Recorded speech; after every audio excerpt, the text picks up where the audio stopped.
महाराष्ट्र शासनाने वाहतूक नियमांची अंमलबजावणी अधिक प्रभावी आणि पारदर्शक करण्यासाठी वन नेशन वन ई चलान या महत्त्वपूर्ण प्रकल्पाला मंजुरी दिली आहे.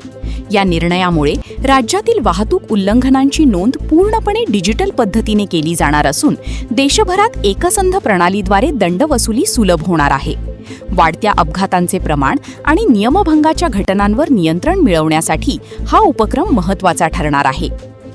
या प्रकल्पाअंतर्गत वाहतूक पोलिसांना अत्याधुनिक हँडहेल्ड डिव्हाइस देण्यात येणार आहेत, ज्यामुळे वाहनधारकांची माहिती, परवाना, विमा आणि प्रलंबित दंड यांची माहिती त्वरित उपलब्ध होईल.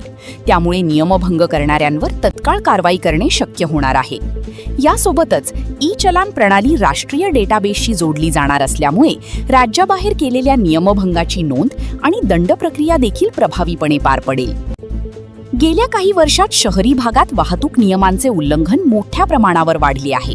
सिग्नल तोडणे, वेग मर्यादा ओलांडणे, हेल्मेट किंवा सीट बेल्टचा वापर न करणे या प्रकारांमध्ये वाढ झाल्याचे दिसून आले आहे. पारंपरिक दंड प्रणाली या वाढत्या समस्यांना तोंड देण्यात अपुरी ठरत असल्यामुळे डिजिटल आणि केंद्रीकृत प्रणालीची गरज निर्माण झाली होती, जी या प्रकल्पामुळे पूर्ण होण्याची अपेक्षा आहे. या प्रणालीमुळे दंड प्रक्रियेत पारदर्शकता वाढून भ्रष्टाचाराला आळा बसण्याची शक्यता आहे. नागरिकांना ऑनलाईन माध्यमातून दंड भरण्याची सुविधा मिळणार असल्यामुळे वेळेची बचत होईल आणि प्रक्रिया अधिक सोपी होईल.